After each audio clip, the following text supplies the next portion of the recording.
da'uhu da'uhu wa hariqu ala baulihi sajlan min ma'in aw zunubai. Yang tinggal di bukan di kota, yang tinggal di padang pasir, masuk ke masjid Nabi Muhammad SAW. Apa?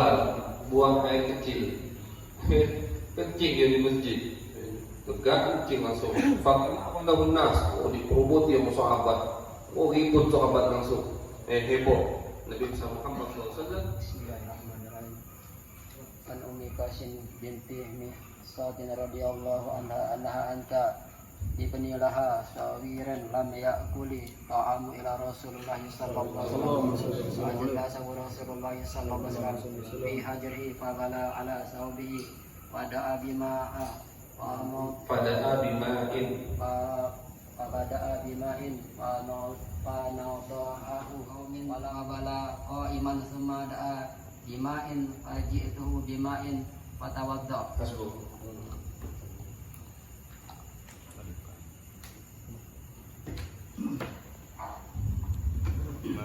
An Asma'a radhiyallahu anha qalat ja'at imra'atun ila Nabi sallallahu alaihi wasallam faqalat ara'aita ihdana tahidu fit bisaubi kaifa tasna'u qala tahtuhu summa taqrusuhu bil ma'i. Bismillahirrahmanirrahim. Alhamdulillahi rabbil alamin wa bihi nasta'in ala umuri dunya waddin. Sallallahu ala sayyidina Muhammadin khatamin nabiyyin wa ala alihi wa sahbihi ajma'in. Qala rabbi shrah li sadri wa yassir li amri wahlul 'uqdatam min lisani yafqahu qawli usaddid lisani wahdi qalbi bijahin nabi wal ali was sahbi. Qalu subhanaka la ilma lana illa ma 'allamtana innaka antal alimul hakim.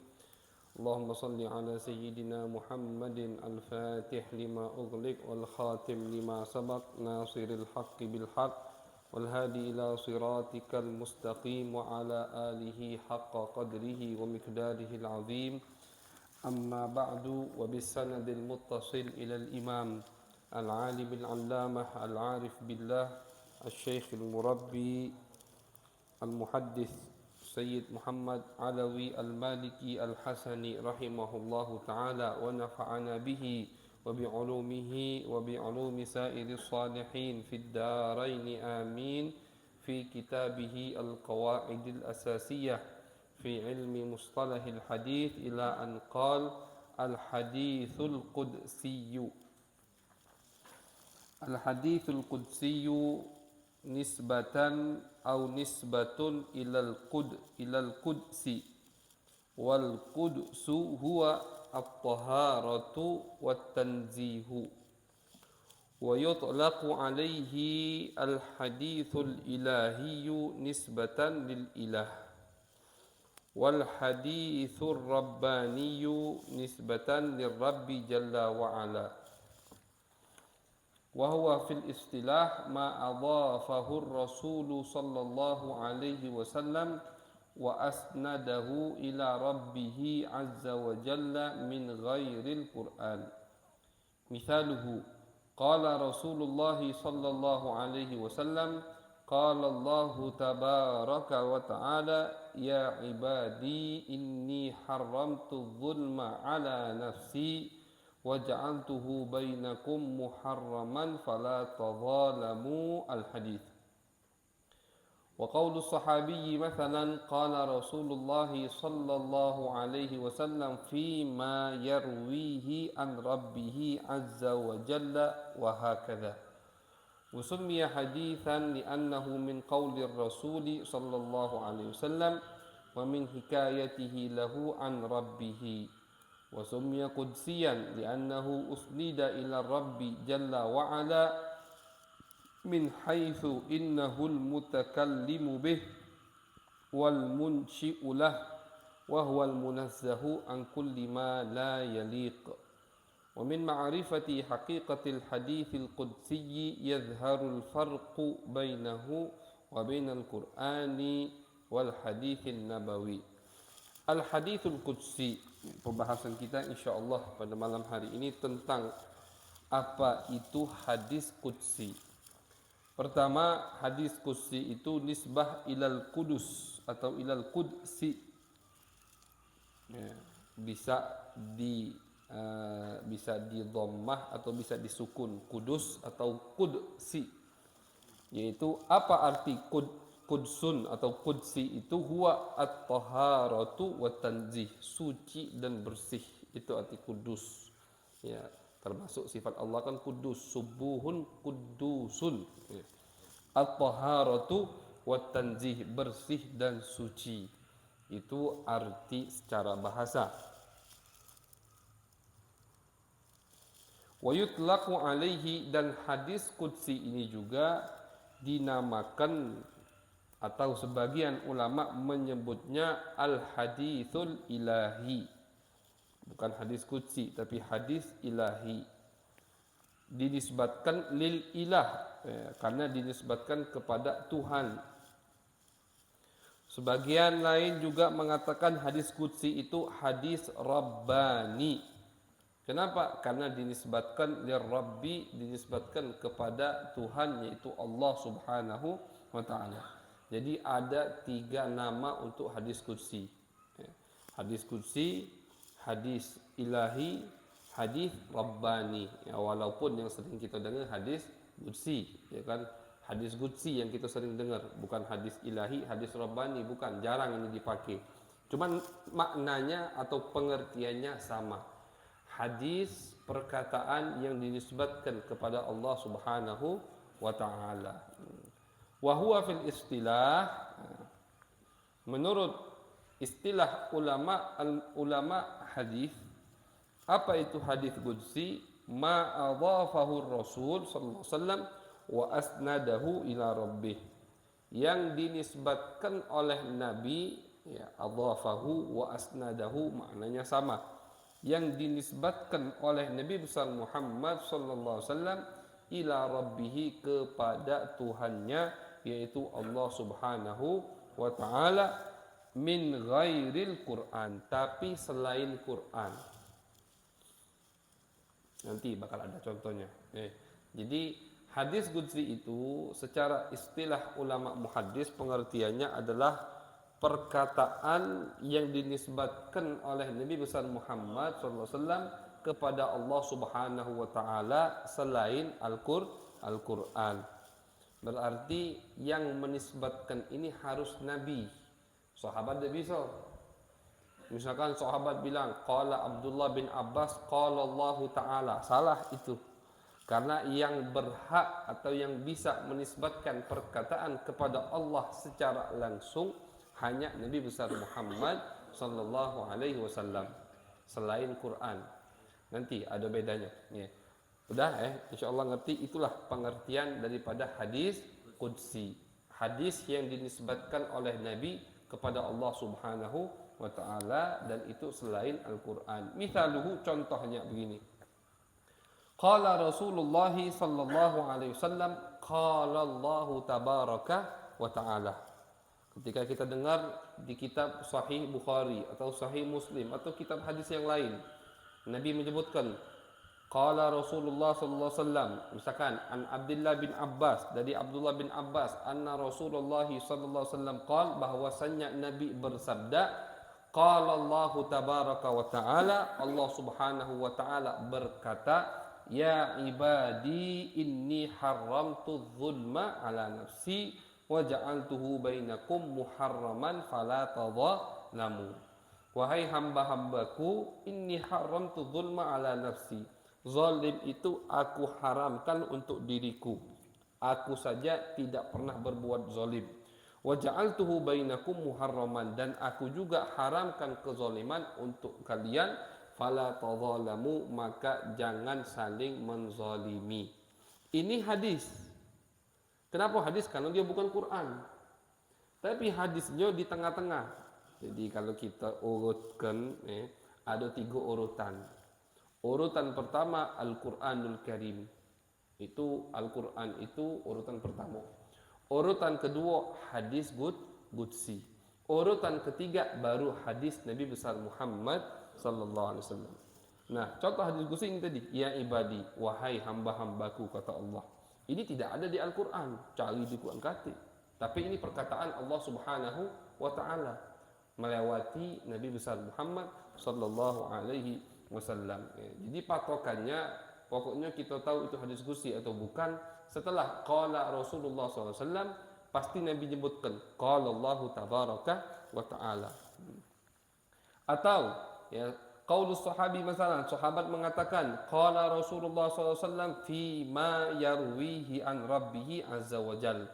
Sahabat Abdullah bin Abbas mengatakan misalkan Nabi Muhammad SAW bersabda yang beliau riwayatkan dari Allah Subhanahu wa taala, baru nanti ya ibadi inni haramtu dzulma. Itu contoh daripada hadis qudsi. Kenapa ini dinamakan hadis padahal dia dari Allah Subhanahu wa taala?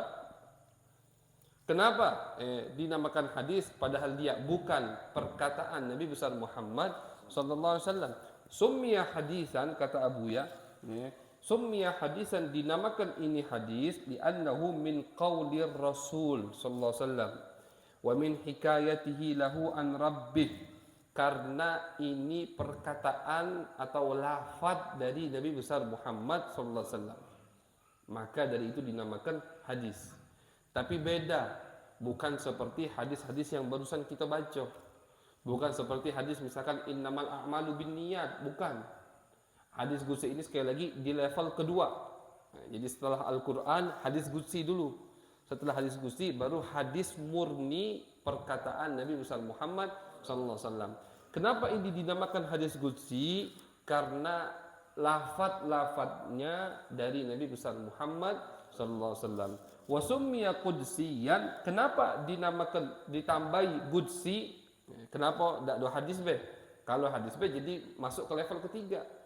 Ya. Kalau misalkan kalamullah saja, perkataan Allah saja, masuk ke level pertama. Paham ya? Jadi ini jadi contoh hadis tadi yang ibadi inni haramtu dzulma. Kalau kita namakan hanya hadis, masuk ke level ketiga, berarti sama dengan hadis innamal a'malu binniyat. Oh tidak, ini kan dari Allah. Ya sudah, kita namakan baik misalkan kalamullah, perkataan Allah. Takutnya dikira orang nanti Al-Quran. Karena kalamullah itu yang kita tahu Al-Quran kan gitu. Ini bukan Al-Quran, makanya dijadikan di tengah-tengah. Namanya gabungan dari yang ketiga dan yang pertama. Yang hadis itu dari Nabi Muhammad, yang qudsi nisbat kepada Allah Subhanahu wa taala. Artinya biar kita tahu, oh ini hadis lafadznya dari Nabi tapi maknanya dari Allah Subhanahu wa taala. Wa summiya qudsiyan, dinamakan hadis qudsi li'annahu usnida ila Rabbi jalla wa ala. Karena hadis ini dinisbatkan kepada Allah Subhanahu wa taala. Min haitsu innahul mutakallimu bihi. Ya, penisbatan ini dari sisi karena Allah yang berbicara, wal munsyi'ulah, atau Allah yang memberikan Nabi makna untuk lafaz tersebut. Wahwa Allah Subhanahu wa taala munazzahu, ya Allah Subhanahu wa taala itu suci an kulli ma la yaliq, dari setiap hal-hal yang tidak pantas untuk Allah Subhanahu wa taala. Jadi hadis qudsi sekali lagi bedanya dengan Al-Qur'an, kalau Al-Qur'an lafaz maknanya min indillah.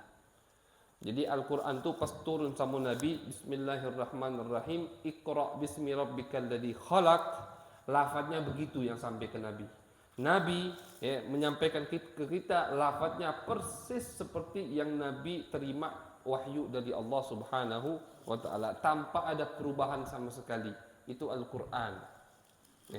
Jadi lafadznya, maknanya, semuanya murni dari Allah Subhanahu wa taala. Nabi Muhammad perantara, wasithah bainana wa bainallah, perantara antara kita dan Allah Subhanahu wa ta'ala. Nabi Muhammad ini yang istilahnya tuh yang meringankan Al-Quran agar bisa kita baca. Fa inna ma yassarnahu bilisanika, kata Allah. Wahai Muhammad, Al-Quran itu kami gampangkan untuk umat manusia agar mereka bisa baca, sebab karena Al-Quran pernah melewati lidahmu wahai Muhammad. Jadi Al-Quran kalau misalkan lau anzalna hadzal Quran ala jabalin la ra'aitahu khashi'an mutasaddian min khasyatillah. Kalau Quran turun langsung ke gunung, gunung itu hancur langsung. Jadi bayangkan hati, jiwa, raga Nabi besar Muhammad SAW lebih kuat daripada gunung. Makanya kadang-kadang Nabi itu pas menerima wahyu, kata Sayyidah Aisyah, lagi musim dingin, sangat dingin. Madinah kalau dingin kadang-kadang di bawah nol itu dinginnya. Itu Nabi keringetan. Lagi dingin, keringetan.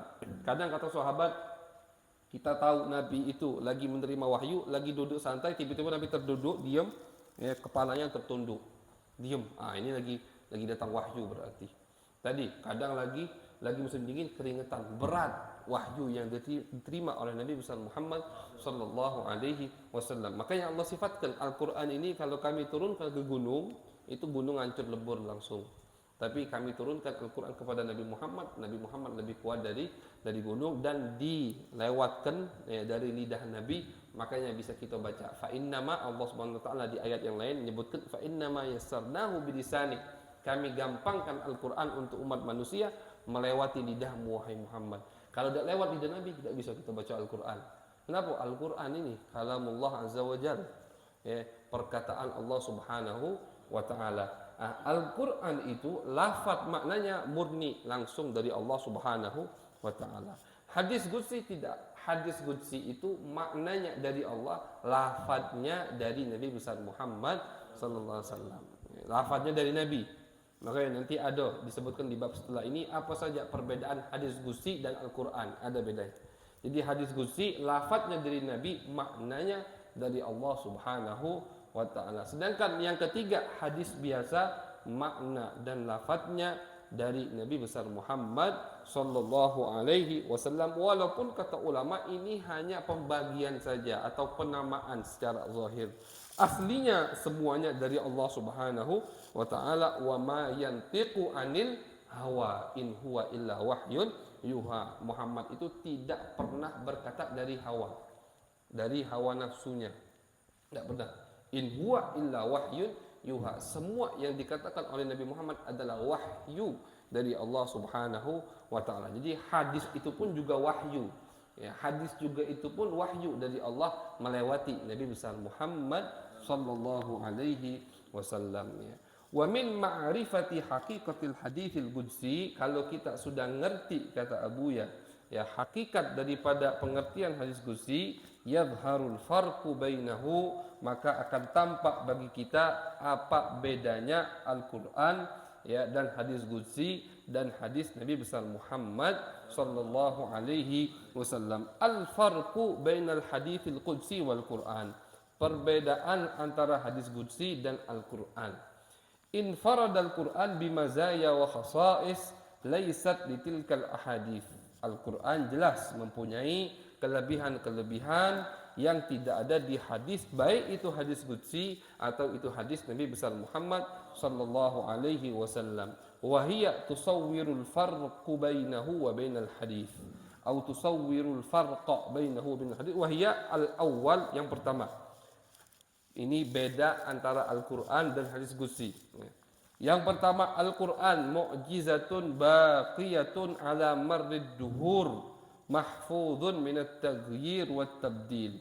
Al-Quran itu mukjizat baqiyah yang akan kekal abadi selama muka bumi ini masih ada. Mahfudun minat taghyir wa tabdil, terjaga dari perubahan atau orang yang ingin mengotak-ngatik Al-Quran. Itu dijaga sama Allah Subhanahu wa ta'ala. Inna nahnu nazzalna dzikra wa inna lahu lahafizun. Kata Allah, kami yang menurunkan adzikir. Adzikir di situ maksudnya Al-Quran. Wa inna lahu lahafizun, dan kami yang akan menjaganya. Jadi jangan takut. Al-Quran itu tidak bakal berubah. Ini kelebihan umat Islam. Sedangkan kitab-kitab terdahulu itu tidak dijaga oleh Allah. Artinya Allah memerintahkan mereka yang menjaga kitab mereka. Bimastuhfidhu alaihi minal kitab.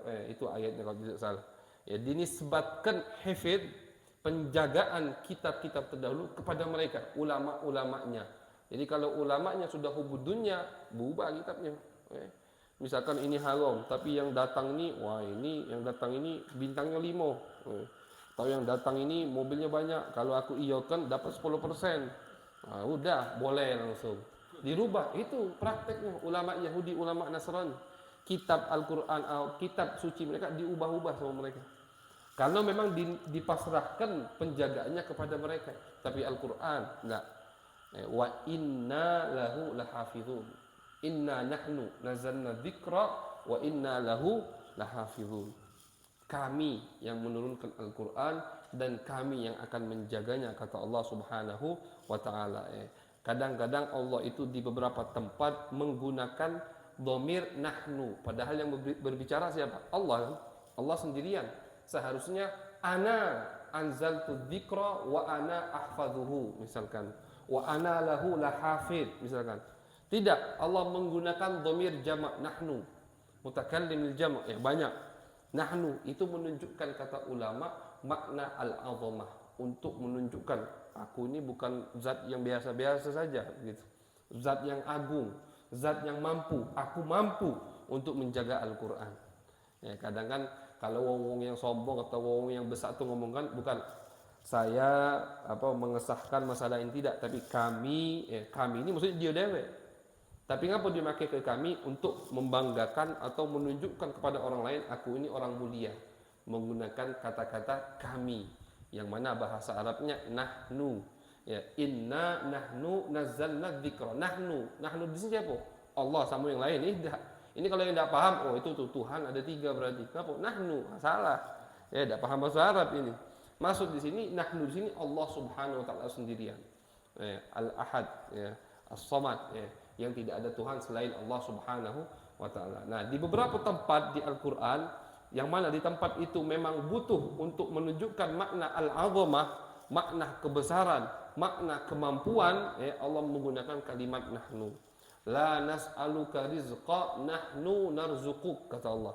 Kami tidak meminta kalian untuk memikirkan masalah rizki. Nahnu, kami yang bakal memberi kalian rizki. Karena orang itu biasanya masalah rizki bingung, ragu masalah rizki. Nah, di sini Allah menggunakan kalimat nahnu biar kalian paham, aku ini zat yang maha agung, aku ini zat yang maha mampu, kuasaku di mana-mana, jangan takut. Rizki kalian aku yang menanggung. Itu makna perubahan atau bagaimana Allah menggunakan kalimat dhamir nahnu padahal yang berbicara atau yang dimaksud satu orang. Jadi inna nahnu nazzalna dzikra wa inna lahu lahafidun, dijaga sama Allah Subhanahu wa taala. Mutawatirul lafzi fi jami'i kalimatihi wa hurufihi wa uslubihi. Lafadznya mutawatir. Nanti kita bakal bahas pembahasan di ilmu hadis bab-bab belakang ini. Ada namanya hadis mutawatir. Mutawatir itu tidak mungkin bohongnya. Pasti ini Al-Quran yang kita baca, itulah Al-Quran yang turun kepada Nabi besar Muhammad sallallahu alaihi wasallam. Itu namanya mutawatir. Namanya mutawatir itu seperti sekarang gini. Misalkan Al-Fakir minum. Oh, dingin manis, kan? Perlu mikir tak dingin manis habis minum? Tak perlu, karena daruri, spontan langsung saya ini merasakan ketika minum ini dingin sama manis. Perlu mikir dulu tak? Kalau mikir dulu berarti kan bukan orang waras, berarti kan. Misalkan megang bara api, oh panas, perlu mikir dulu panas atau tidak? Tidak, lames. Jadi namanya ada ilmu daruri, yang mana ilmu daruri itu yang dihasilkan dari panca indera 5. Melihat, mendengar, mencium, memegang, dan merasa. Itu tidak perlu dipikirkan lagi, tidak butuh dalil. Apa? Oh panas, apa dalilnya? Tidak butuh. Nah, hadis yang mutawatir atau sanad yang mutawatir itu seperti ilmu daruri tadi. Pasti kita ketika melihat oh ini Al-Quran mutawatir, artinya inilah yang diturunkan 100% tanpa ada ragu yang diturunkan kepada Nabi besar Muhammad sallallahu alaihi wasallam. Dan hadis atau sanad mutawatir itu hanya ada di dalam Al-Quran dan beberapa hadis-hadis Nabi besar Muhammad sallallahu alaihi wasallam. Mutawatir, jadi yakin kita ini Quran diturunkan sama Nabi, lafadznya, kalimatnya, uslubnya, tertibnya, itu tidak ada keraguan lagi. Itulah yang diturunkan oleh Allah kepada Nabi besar Muhammad sallallahu alaihi wasallam. Hadis qudsi tidak mutawatir. Itu bedanya Al-Qur'an dan hadis qudsi. Hadis qudsi tidak dijaga langsung oleh Allah Subhanahu wa taala. Ini perbedaan pertama hadis qudsi dan Al-Qur'an. Kemudian hurmatu riwayatihi bil makna. Tidak boleh kita meriwayatkan Al-Qur'an atau kita mentransfer Al-Qur'an dengan makna. Maksud dengan makna di situ harus ketika kita datang murid, Ustadz, aku ingin mengambil riwayat Al-Qur'an. Misalkan saya punya riwayat Al-Qur'an, misalkan datang murid ingin mengambil riwayat sanad hafaz misalkan. Nah itu ketika ana meriwayatkan atau dia membaca Al-Qur'an, tidak boleh kalimatnya dirubah-rubah. Harus persis seperti yang diturunkan kepada Nabi besar Muhammad SAW. Sedangkan hadis-hadis yang lain, baik itu hadis qudsi atau itu hadis Nabi besar Muhammad SAW, boleh kita meriwayatkannya dengan makna. Misalkan begini contohnya. Ana lagi berbicara di depan antum. Ana ingin menjadikan satu dalil dari satu masalah, misalkan. Ana lupa hadisnya. Nah, tidak apa-apa di sini ana meriwayatkan dengan makna yang lain, dengan lafaz yang lain. Misalkan pembahasan masalah niat. Ana lupa kalimat innamal a'malu binniyat. Tapi ana ngomong ada hadis dari Nabi yang mana Nabi itu membahas amal itu tergantung niatnya. Nah, itu tidak apa-apa. Kalau yang kita rubah kalimatnya atau yang kita sebutkan maknanya hadis Nabi besar Muhammad SAW atau hadis qudsi. Tapi Al-Quran tidak boleh. Lupa ayatnya tapi caknya lafadznya tuh cak ini. Nah, tidak boleh ngarang-ngarang lafadz untuk Al-Quran. Kalau lupa lafadznya jangan sebutkan sudah. Baca dulu, cari dulu, baru sebutkan. Kenapa? Haram meriwayatkan Al-Quran dengan lafadz yang lain. Misalkan, Qul huwallahu ahad, Allahus samad. Ana lupa dan ana mau menyebutkan satu masalah dalilnya Allah itu satu. Pokoknya ada ayat Al-Quran itu yang berbunyinya kalau tidak salah misalkan Allah mengatakan Allahu al-wahid gitu. Nah, kalau tidak salah itu. Ana lupa qul huwallahu ahad. Ana rubah ahadnya wahid. Tidak boleh, itu haram. Tidak boleh, haram. Kenapa? Karena ini lafaz Al-Quran. Tidak boleh inti rubah-rubah. Kalau inti tidak ingat ayatnya, jangan sebutkan ayatnya. Jangan diganti dengan lafaz Arab yang lain. Allah itu wahid. Lupa ayatnya, padahal ahad yang di Al-Quran maknanya sama. Ahad sama wahid sama. Ahad satu, wahid satu. Cuman karena lafadznya di Al-Quran ahad, tidak boleh inti rubah jadi wahid. Walaupun alasannya inti lupa, apa be alasannya? Karena haram meriwayatkan Al-Quran dengan lafadz yang lain. Sedangkan hadis Nabi besar Muhammad itu boleh. Hadis qudsi boleh kita riwayatkan dengan lafadz yang lain selagi tidak keluar dari makna yang dimaksud oleh Nabi besar Muhammad sallallahu alaihi wasallam. Insyaallah perbedaan yang lain kita bahas di perjumpaan yang akan datang karena agak sedikit panjang. Wallahu a'lam bishawab.